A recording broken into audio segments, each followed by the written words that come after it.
दिनों से आप लोगों की रिक्वेस्ट आ रही थी मैम अकाउंट्स पढ़ाओ। तो आज मैं आप लोगों को चैप्टर नंबर 4 पढ़ाने वाली हूँ, जिसका वेटेज जो है वो 5 मार्क का है। आप आज का ये पूरा लेक्चर देख लोगे, दैट मीन्स कि आपके वो जो 5 मार्क है इस चैप्टर के वो पक्के। दैट मीन्स इस चैप्टर में से एग्जाम में जो भी कुछ आने वाला है वो हम आज इस लेक्चर के अंदर सब कुछ पढ़ेंगे। सो वीडियो को स्किप मत करो, पूरा वीडियो एंड तक देखो, आपके 5 मार्क पक्के guaranteed. So let's get started. 4 और नाम है उसका रिकंस्ट्रक्शन। अब basically what is reconstruction of partnership? Reconstruction of partnership.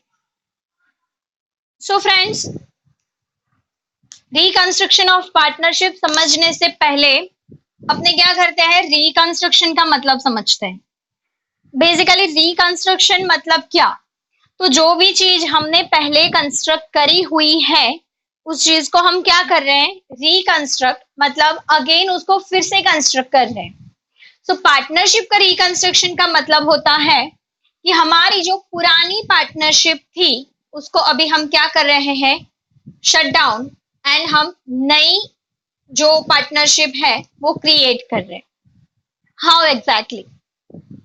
तो मान लो कि कभी भी हमारा profit and loss sharing ratio जो है वो चेंज होता है। लाइक ओल्ड सिचुएशन जो है उसके अंदर ऐसा है कि पार्टनर ए एंड बी इनका profit and loss sharing ratio जो है वो इक्वल था। अब से मान लो कि वो लोग रेशियो बदलना चाहते हैं, रेशियो बदल के वो लोग 2:3 करना चाहते हैं। In that case what happen? तो जब भी 2:3 का रेशियो वो करेंगे, सो अब तक का जो भी प्रॉफिट है उसको उनको सारा प्रॉफिट 1:1 में डिस्ट्रीब्यूट करना पड़ेगा।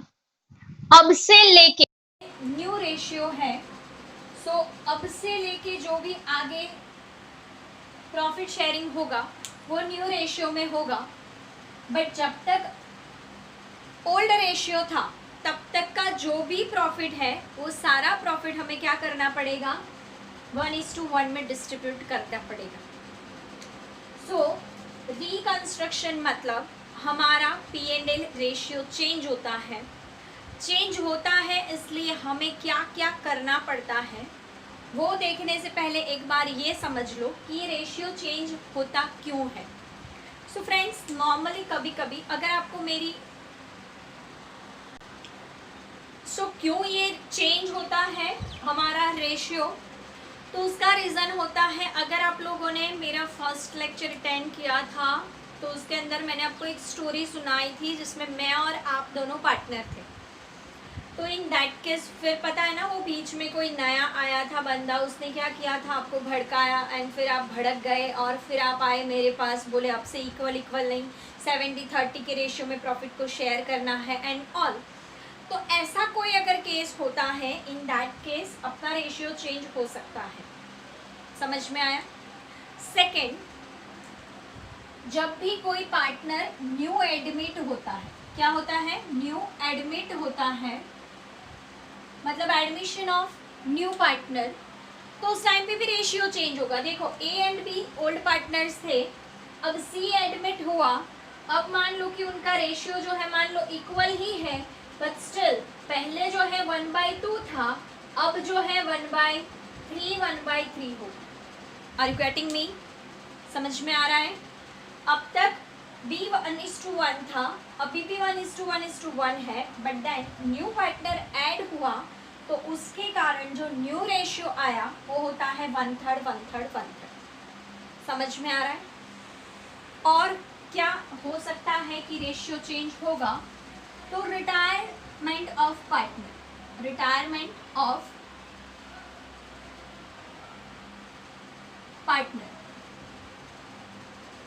जब भी कोई पार्टनर लुढ़क जाता है या फिर तो जब भी कोई रिटायर होता है, तो इन दैट केस जो रेशियो है वो बदल जाता है। अब मान लो कि इसमें से बी निकल गया, ठीक है भाई, डेथ नहीं करते हैं बी की, बी को क्या करते हैं, निकाल देते हैं पार्टनरशिप से। तो अब अगेन रेशियो भले इक्वल इक्वल है, बट फिर से रेशियो क्या हो जाएगा, हाफ हाफ, दैट इज 50-50%। समझ रहे हो आप? सो बेसिकली रेशियो चेंज होता है तब क्या होता है, रिकंस्ट्रक्शन। रेशियो क्यों चेंज होता है, I hope I am able to clear you that ratio क्यों चेंज होता है। कभी नॉर्मल कुछ कारण नहीं है, बस ऐसे किसी ने चढ़ाया, चढ़ गए और रेशियो चेंज हो जाते हैं। म्यूचुअल अंडरस्टैंडिंग से होगा ऑब्वियसली, कोई एक पार्टनर के इच्छने ना इच्छने से कुछ नहीं होने वाला है। सेकेंडली कि जब भी कोई पार्टनर न्यू एडमिट होता है या कोई पार्टनर रिटायर होता है, इन दैट केस क्या होता है, आपका रेशियो चेंज होगा। जब भी रेशियो चेंज होगा तो हमको करना पड़ेगा रिकंस्ट्रक्शन। बेसिकली रिकंस्ट्रक्शन के अंदर आप क्या करोगे, सो रिकंस्ट्रक्शन जब भी होता है तो उसके अंदर क्या होगा, अब हम वो देखते हैं कि रिकंस्ट्रक्शन करके कर क्या लेते हैं। तो देखते हैं, फर्स्ट तो हमको distribution of profit, distribution of accumulated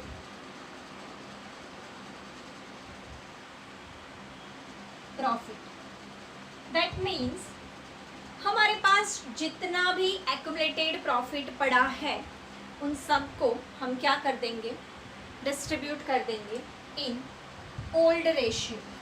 कौन से रेशियो में फ्रेंड्स, ओल्ड रेशियो। क्यों ओल्ड रेशियो में करते हैं, समझ लो। मान लो कि अब तक मैं और आप, ये ए और बी मान लो मैं और आप है, ठीक है, हमारा रेशियो था 1:1, अब से हमें 2:3 करना है। बाद में डिसाइड कर लेंगे ए कौन है, मैं हूँ या बी मैं हूँ, वो बाद में डिसाइड करेंगे। हाल फिलहाल एक मैं हूँ एक आप हो, 1:1 था, 2:3 करना है।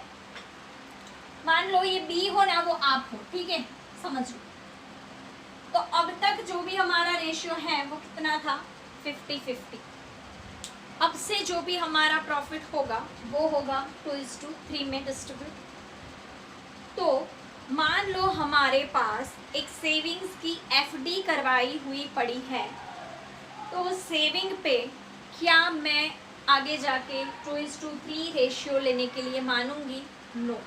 वाई, बिकॉज अब तक जो भी प्रॉफिट हुआ इन सब प्रॉफिट पे मेरा इक्वल राइट है। आप देख रहे हो उसमें मैं सेक्रीफाइस कर रही हूँ, बिकॉज मुझे अब से 5 में से पहले 2.5 मिलते थे, दैट इज़ हाफ हाफ, जो अब मुझे मिल रहे हैं 2/5। तो मैं इधर सेक्रीफाइस कर रही हूँ।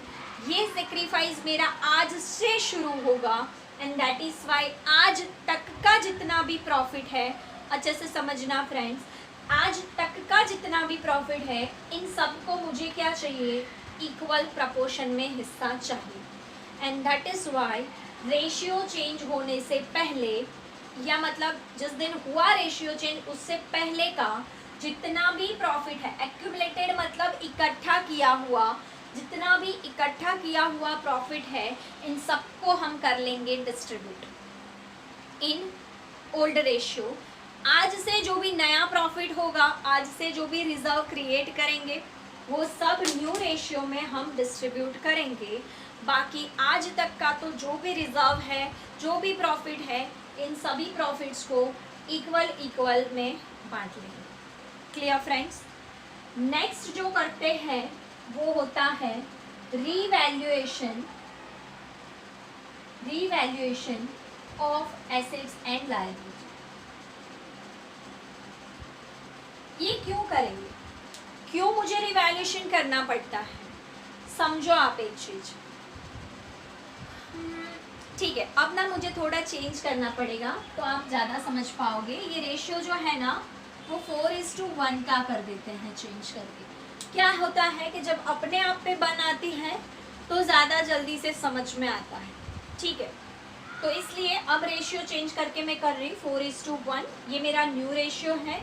न्यू रेशियो के अकॉर्डिंगली मेरे 4 शेयर होंगे, आपका 1 शेयर होगा। तो revaluation of assets and liabilities क्यों करेंगे? मान लो कि हमने 5 साल पहले एक बिल्डिंग परचेज किया था, 5 साल पहले एक बिल्डिंग परचेज किया था जो 1 लाख रुपीज का था, ठीक है। अब आज की तारीख में ये जो बिल्डिंग है इसकी वैल्यू हो गई है 5 lakh rupees. You can calculate कि हमें कितना प्रॉफिट हुआ, 4 लाख रुपीज का। अब बताओ ये 4 लाख जो है इस पे आपका अधिकार ये वाले रेशियो में रखना है या ये वाले रेशियो? मतलब ये 4 लाख में से आपको 80,000 चाहिए या 2 लाख चाहिए? इसीलिए रेशियो चेंज किया था फ्रेंड्स। मैंने बोला था कि जब अपने आप पे बन आती है ना तो जल्दी समझ में आ जाता है, सीधा समझ में आएगा कि मुझे 2 लाख चाहिए। क्यों? क्योंकि अब तक के लिए आपने जितना भी प्रॉफिट कमाया तब तक आपका शेयर क्या था? इक्वल। तो ये जो आज की तारीख में 5 लाख हुए तो आज तक जो 4 लाख कमाए उस पे ऑब्वियसली आपका अधिकार कैसा रहेगा? इक्वल। मैं बोलूँ वो तो बाद में देख लेंगे ना, बट जिस दिन देखेंगे उस दिन फिर रेशियो तो कौन सा रहेगा भाई? यही। एंड इसीलिए बाद में देखने से बेटर है हम जिस दिन रेशियो चेंज करते हैं उसी दिन ये सारी कैलकुलेशन कर लेंगे। मेरे पास जितना भी एक्यूमुलेटेड प्रॉफिट है इन सबको ओल्ड रेशियो में बांट लेंगे। सेकेंड चीज, जितनी भी मेरी एसेट्स है एसेट्स को रीवैल्यू कर दो, उस पे जो प्रॉफिट होता है वो प्रॉफिट को भी हम क्या करेंगे? इक्वली, दैट मीन्स कि ओल्ड रेशियो में बांट लेंगे, जिससे बाद में आपको ये ना हो कि भाई मेरा स्टार्टिंग में रेशियो ज़्यादा था तब तो मुझे ज़्यादा मिलना चाहिए था, ये वो, ऐसा कुछ नहीं होगा। इन केस मान लो कि जब भी कोई न्यू पार्टनर आता है, मतलब कि हम तो इक्वल में हैं अभी भी, जब सी का एडिशन होता है तो अब से लेके हमें उसको भी 1/3 हिस्सा देना पड़ेगा। समझ रहे हो? अगर सी को एडमिट कर रहे हैं नया पार्टनर एज अ सी हम ऐड कर रहे हैं तो सी को एज अ न्यू पार्टनर हम ऐड कर रहे हैं तो उसको हमें क्या देना है? 1/3 हिस्सा देना है। तो क्या ये 4 लाख का जो प्रॉफिट है बताओ इसमें उसका हिस्सा है? वो तो आज की तारीख में ऐड हुआ, हम उसको इसमें हिस्सा क्यों देंगे? मान लो कि इसका हम आज की तारीख में कुछ नहीं करते, बाद में जब भी करेंगे उस दिन तो वो बोलेगा कि मैं भी तो पार्टनर हूँ, मुझे भी तो दो इसमें हिस्सा। समझ रहे हो? तब आगे के 5 साल वो नहीं था, फिर भी हमें ये 4 लाख पे उसको हिस्सा देना पड़ेगा। सो बेटर थिंग इज कि जब भी कोई पार्टनर न्यू एडमिट होता है, एल्स इन शॉर्ट रिकंस्ट्रक्शन होता है, रेशियो चेंज होता है, तो हमको क्या करना पड़ता है? Revaluation of assets and revaluation of liability. Liability का भी रिवैल्यूएशन क्यों करना पड़ेगा? सिंपल चीज़ है, वो भी आपको समझ में आएगा कि जब आपका शेयर अब मान लो कि 1/3 है तो अब से लेके लायबिलिटी पे जब हिस्सा आएगा तो उसमें भी आपका शेयर 1/3 ही रहना चाहिए ना। अब तक की जो भी लायबिलिटी थी हम सी को बोलेंगे कि उस पर भी तुझे भरना पड़ेगा पैसा, तो क्या सी मानेगा? ऑब्वियसली नहीं मानेगा। क्यों नहीं मानेगा? तो सी बोलेगा कि जब मैं था ही नहीं तब की लायबिलिटी मैं क्यों भरूंगा? तो इसीलिए आज की तारीख में जो भी हमारी एसेट्स लायबिलिटीज़ हैं हमें उसको रीवैल्यू कर देना है, एट प्रेजेंट वैल्यू लाना है, उससे हमें जो भी प्रॉफिट होता है या लॉस होता है हमें वो यहाँ पर शेयर करना है। सो बेसिकली फ्रेंड्स हमें 2 चीज़ हमने देखी क्या क्या करना है। First one is distribution of profit, second one is a revaluation of assets and liability, and third one is a calculation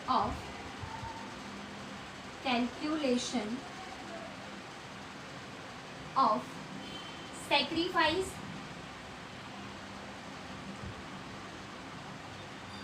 और gain रेशियो। अब के इसमें से बहुत छोटे छोटे सम्स आते हैं। सॉरी फ्रेंड्स, मैं आपको वेटेज बताना भूल गई। इस चैप्टर का वेटेज जो है 5 मार्क का है और 4 मार्क का, sorry I am not sure 4 और 5, बट येस 1 प्लस इसमें से 3 मार्क का एक कंपलसरी आता है और एक MCQ आता है या नहीं देख के मैं नेक्स्ट लेक्चर में आपको बता दूंगी, बट यस 3 मार्क का एक सम कंपलसरी आता है।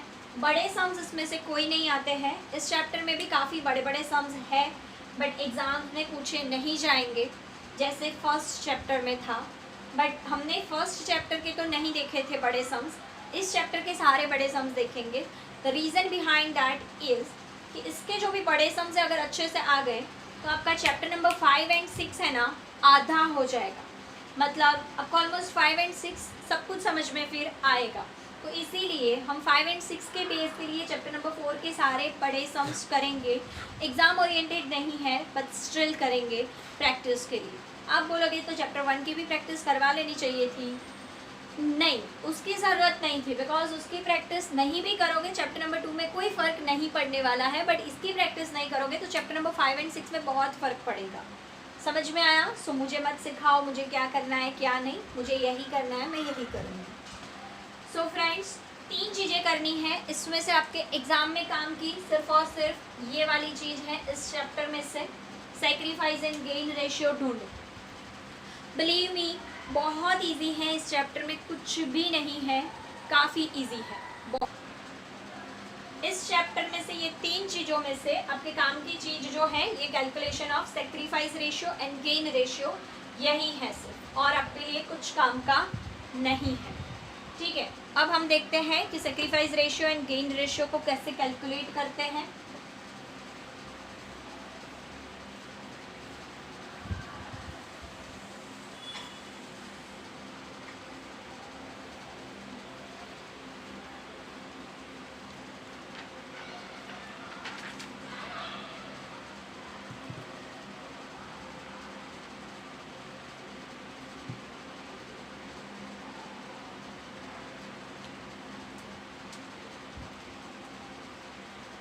सेक्रीफाइस रेशियो,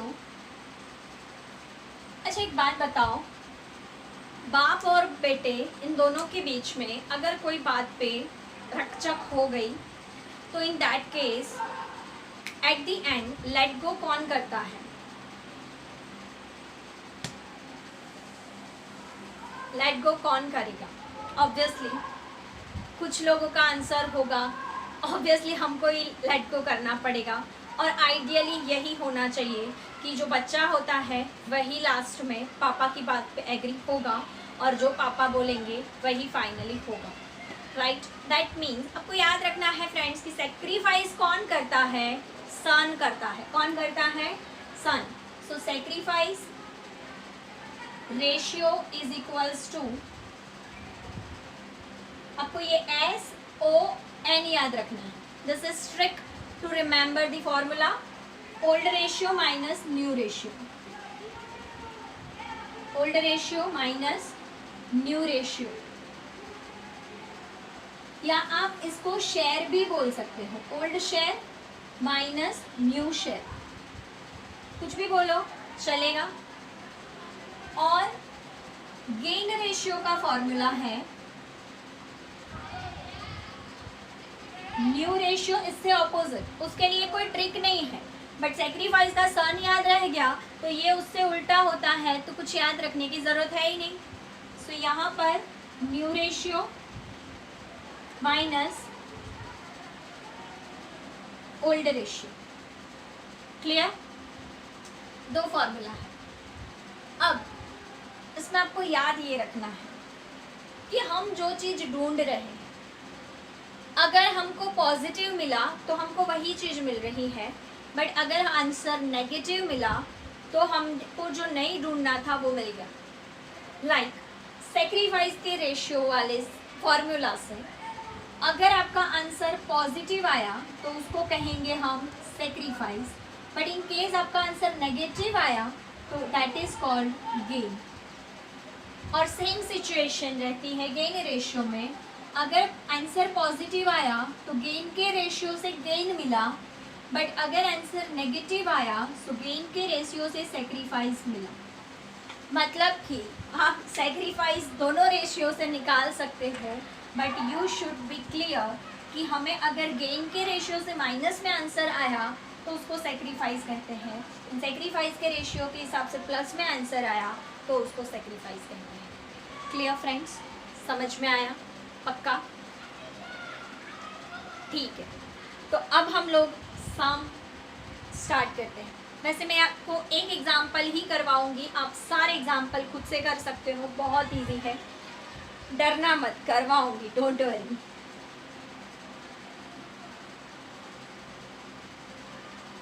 मान लो आपको बोला है सम में कि A B and C are partners, A B and C are partners sharing profit and loss ratio in 3:2:1. They want to change their profit and loss sharing ratio, that means new ratio वो है 1:1:1। तो देखो अब यहाँ पे क्या है कि मेरा old ratio A B C का 3:2:1 था, whereas न्यू रेशियो 1:1:1 है। अब मुझे बोला है कैलकुलेट सेक्रीफाइस रेशियो, आपको ऐसा सम में देंगे, कैलकुलेट सेक्रीफाइस रेशियो। तो आपको क्या करना है, इतना तो मेरा क्या हो गया भाई, क्वेश्चन में आपको लिख के देंगे A B and C are partner of the firm, they are sharing profit in the ratio of 3:2:1। Nowadays they want to change their profit and loss sharing ratio to 1:1:1। Calculate sacrifice ratio, ये आपका question हो गया। आपको answer लिखने के लिए एक बार लिख देना है सेक्रीफाइस रेशियो का फॉर्मूला। सेक्रीफाइस का फॉर्मूला अब तो याद रह गया, अच्छे से माइंड में क्लियर हो गया, old minus new, so old share minus new share. Sacrifice कौन करेगा, सन करेगा। अब यहाँ पे लिखेंगे सेक्रीफाइस ऑफ ए का ओल्ड शेयर क्या था। अब आपको क्या करना है, यहाँ पे नीचे टोटल करके लिख देंगे तीनों के हिसाब से जो भी आ रहा है, तो ये हमारा हो जाता है शेयर। ओल्ड शेयर ए का कितना था 3/6 और न्यू शेयर ए का कितना है 1/3। एलसीएम लेना आता होगा, नहीं आता है तो क्या करने का, पहले इन दोनों का मल्टीप्लिकेशन, कितने हुए 18, फिर इन दोनों का मल्टीप्लिकेशन, मतलब ऐसे 9, और फिर इन दोनों का multiplication, that is 6, so answer is 3/18। समझ रहे हो? अब लिखेंगे sacrifice of B. So friends, B का ओल्ड शेयर क्या है 2/6, बी का न्यू शेयर क्या है 1/3। पहले इन दोनों का मल्टीप्लिकेशन नीचे लिखेंगे, फिर इन दोनों का मल्टीप्लिकेशन और फिर इन दोनों का 6 - 6 0। अब देखो भाई, एक पिज़्ज़ा है, पिज़्ज़ा को 3 रेशियो में काटा था और इसको ना एक हिस्सा मिलता है, और 6 काटो और इसको 2 हिस्सा दो, बराबरी तो है, उसको फिर भी पहले भी इतना मिलता था, अभी भी उतना ही मिल रहा है। नो सेक्रीफाइस नो गेन, वो कुछ भी नहीं कर रहा है। क्लियर? थर्ड लिखेंगे sacrifice of C. Old share था 1/6, न्यू शेयर आया 1/3। पहले इन दोनों का मल्टीप्लिकेशन 18, फिर इन दोनों का मल्टीप्लिकेशन 3, फिर इन दोनों का multiplication 6। Answer is -3/18। I said कि जब भी सेक्रीफाइस रेशियो से माइनस में आंसर आता है, then this is called gain. क्या कहेंगे इसको? गेन। क्यों? बिकॉज कौन सा फॉर्मूला लगाया था सेक्रीफाइस का, इससे आंसर क्या आया माइनस में, तो इसको क्या कहेंगे? गेन कहेंगे। इसको क्या कहेंगे? सेक्रीफाइस कहेंगे। एट द एंड आपका सेक्रीफाइस एंड गेन जो है ना वो 0 हो जाना चाहिए। +3 -3 0। ये जादू होता है, दैट मीन्स आपका सम राइट है। अगर ये जादू प्लस माइनस जीरो वाला जादू नहीं होता, दैट मीन्स कहीं पे लोचा किया हुआ होगा। क्लियर? तो जब भी ऐसा लगता है कि ये जादू नहीं हो रहा है, क्यों नहीं हो रहा है, तो एक बार कैलकुलेशन में देख लेने का। अच्छा, फिर से एक बार बता दूं, पहले इन दोनों का मल्टीप्लिकेशन नीचे रखेंगे, फिर इन दोनों का मल्टीप्लिकेशन इधर, फिर इन दोनों का मल्टीप्लिकेशन इधर। क्लियर? होप सो सब में समझ में आ रहा है। अब हम लोग मूव करेंगे एक्सरसाइज के सम में। आप लोग अपनी टेक्स्ट बुक में से सम देखो।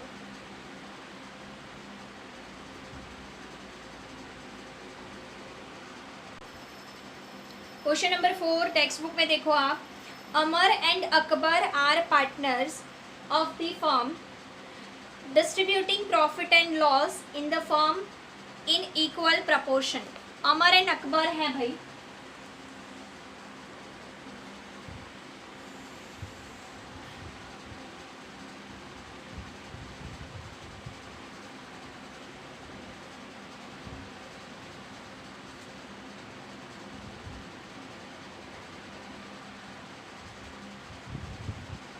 and they are sharing profit in the ratio of 1:1, that means equal।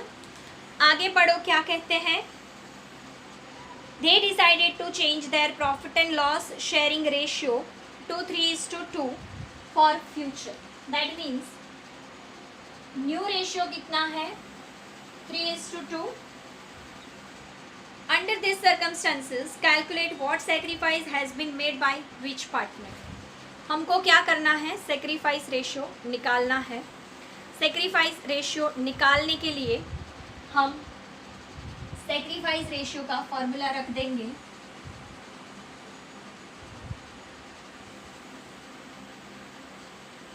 Some number 4 of exercise GSEB text book.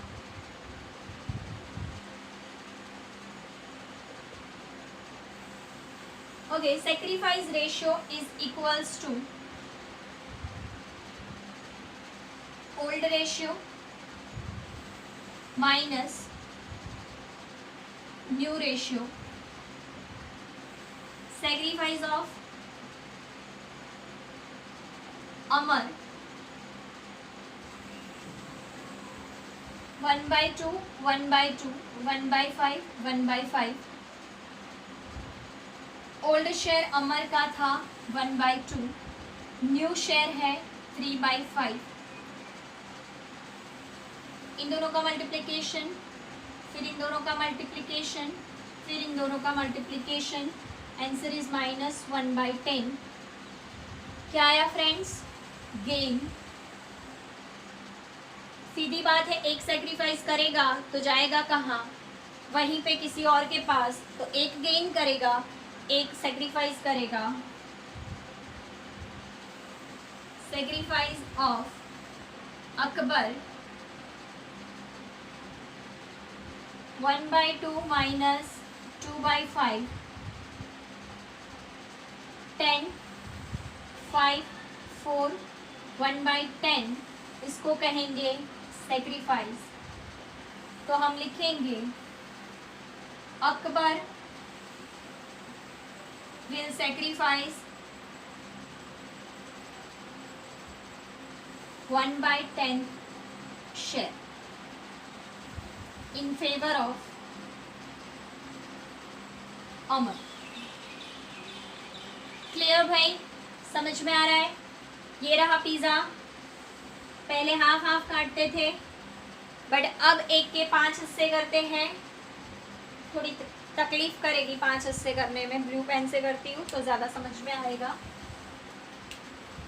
ये एक हिस्सा, फिर ये दूसरा, फिर ये तीसरा, फिर ये चौथा और ये 5वां। अब इसको ना 5 में से 2 हिस्से मिलते हैं, पहले हाफ मिलता था, समझ रहे हो? अब 40% मिलता है, पहले 50% मिलता था। ऑब्वियसली 10% का क्या हुआ, लॉस हुआ। सो 10 मतलब क्या, 1/10। इजीली समझ में आए, ऐसी चीज़ है, कुछ भी ऐसा नहीं है जो समझ में ना आए। फ्रेंड्स स्क्रीनशॉट ले लो और सम नंबर 5 रीड कर लो। So Komal, Krupa and Karishma are partners of the firm. They distribute profit in the ratio of 3:2:1, and now they want to change their ratio for 5:3:2 for future. From the above information calculate sacrifice ratio. sacrifice ratio हमको calculate करना है. काफ़ी easy है, कुछ नई चीज़ नहीं है, जो भी हमने किया सेम टू सेम वही चीज़ है.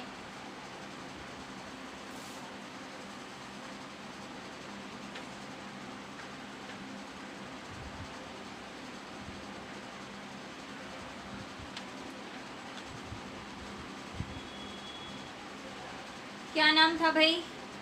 कोमल, Kripa and Karishma. Komal, Kripa and Karishma. What is their old ratio? 3:2:1 and new ratio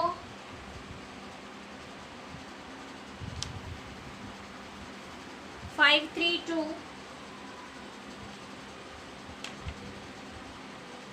and बोला है हमको सेक्रीफाइस रेशियो कैलकुलेट करने का. तो सेक्रीफाइस रेशियो एक बार फॉर्मूला रख देने का. Old ratio minus new ratio.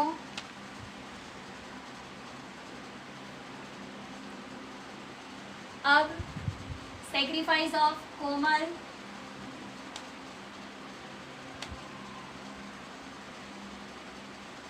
Old share कितना है इसका?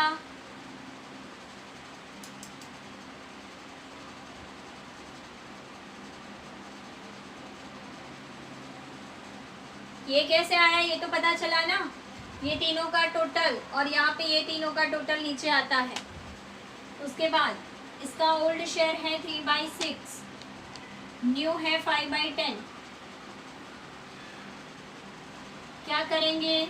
इन दोनों का मल्टीप्लिकेशन, फिर इन दोनों का मल्टीप्लिकेशन, फिर इन दोनों का मल्टीप्लिकेशन. भाई किसी को 6 में से आधा 2 3 या 10 में से 5 2 भी आधा हुआ तो मतलब उसने सेक्रीफाइस क्या किया? कुछ नहीं, ना सेक्रीफाइस ना गेन, उसको कोई फर्क ही नहीं पड़ा. Sacrifice of Kripa. What is old share? 2/6, new share 3/10. Multiplication इन दोनों का 60, इन दोनों का 20, 18, 2/60. अगर काटाकुटी आती है तो 1/30 करने का, नहीं आती छोड़ देने का. आंसर पॉजिटिव आया, क्या कहेंगे? सेक्रीफाइस.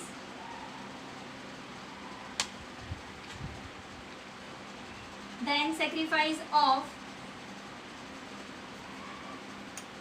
करिश्मा. शेयर है 1/6, सॉरी शेयर था 1/6, शेयर है 2/10. मल्टीप्लिकेशन इन दोनों का, फिर इन दोनों का, -2/60 -1/30. अगर हम ये नहीं भी करते फिर भी समझ में आता. जब इसका पॉजिटिव इतना था, इसका 0 था, तो इसका 1/30 ही आना चाहिए था, बिकॉज प्लस माइनस 0 होना चाहिए. क्लियर हो गया सम फ्रेंड्स? 3 मार्क में इतना आता है, इतना इजी और सस्ता सम आज तक. सम नंबर 6 रीड करो. सम नंबर 6 क्या कहता है? समझ में आ रहा है ना? Sachin, Rahul and Rohit are partners of the partnership firm. Sachin, Rahul and Rohit. Sachin, Rahul and Rohit are partners of the partnership firm.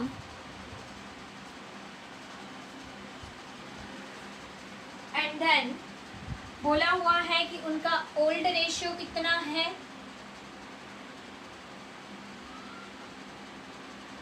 1:2:2 and उसका न्यू रेशियो कितना है, 3:2:1. Calculate sacrifice ratio of the partner. Sacrifice ratio of the partner. क्या करेंगे, वही का वही, no change. Sacrifice ratio is equals to old ratio minus new ratio. Sacrifice of Sachin.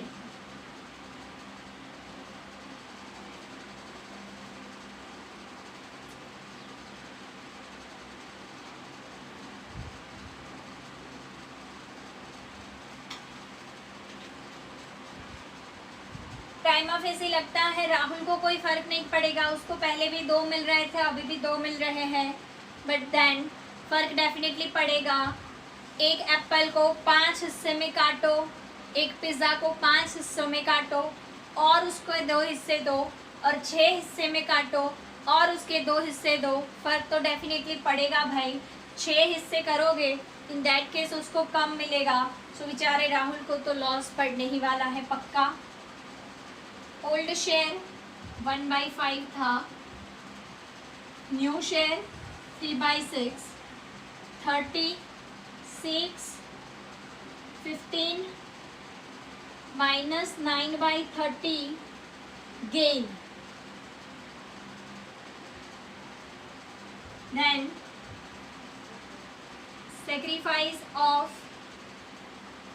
Rahul 2/5, 2/6, 30, 12, 10, 2/30 sacrifice. Sacrifice of Rohit 2/5, 1/6, 30, 12, 10, 2/5, 1/6, 30, 12, 5. Okay. 12 minus 5, 7/30. क्या हुआ, sacrifice. मैंने क्यों ऐसे कैलकुलेशन किया, सीधा समझ में आता है भाई. इसका -9 था, इसका +2 आया, तो इसका डेफिनेटली आंसर 7 प्लस में आना ही चाहिए था, बिकॉज इन दोनों का टोटल होके 9 होना ही चाहिए. तो जैसे ही नहीं होता तो अपने कैलकुलेट कर लेंगे, थोड़ा रिवाइज कर लेंगे अपनी कैलकुलेशन को कि कहीं पे गलती है या नहीं. गलती डेफिनेटली होगी, बिकॉज ऑब्वियसली ये दोनों जितना सेक्रीफाइस करेंगे पूरा गेन कौन कर रहा है, ये. कभी कभी ऐसा भी पॉसिबल है कि 2 लोग गेन कर रहे हैं, एक सेक्रीफाइस कर रहा है, ये भी पॉसिबल है. हर कुछ पॉसिबल है, आपको सिर्फ प्लस माइनस देखना है एंड दैट्स ऑल. ठीक है, तो सम नंबर 6 स्क्रीनशॉट ले लो. ठीक है फ्रेंड्स, तो मैंने आपको सम नंबर 4, 5 एंड 6 कराया जो सेक्रीफाइस रेशियो वाला था. बिल्कुल जो आपके 7, 8 एंड 9 है वो है गेन रेशियो वाला. बहुत मोनोटोनस लग रहा है तो वो मैं नहीं करवा रही हूँ, आप लोग खुद से होमवर्क में कर सकते हो. कुछ नहीं करना है, जस्ट आगे न्यू शेयर रखने का, ये वाला आगे और ये वाला पीछे. आंसर यही का यही आएगा. बिलीव मी, अगर ये वाले सम को भी आप दोनों मेथड से करोगे ना, कोई भी फॉर्मूला रखो, जो सेक्रीफाइस कर रहा है वो सेक्रीफाइस ही करेगा. फॉर्मूला चाहे कोई भी है, गेन कर रहा है वो गेन ही करेगा. समझ में आ रहा है? सो अगर फिर भी कुछ डाउट है, let me know in the comment section. बाकी आपका 3 मार्क का एक सम और आगे की जो थियरी पढ़ाई वहाँ से 1 या 2 मार्क की जो भी थियरी आ रही है वो, ऐसे करके इस चैप्टर के 5 मार्क आपके पक्के. एग्ज़ाम ओरिएंटेड जो भी है, मैंने कुछ कटौती नहीं की, पूरा आपको पढ़ा दिया है इसमें. यस, जो एग्ज़ाम में नहीं आने वाले हैं वो बड़े सम्स हैं, वो हम बाद में देखेंगे। Clear friends? तो आज के लिए इतना रखते हैं। जय हिंद, जय भारत।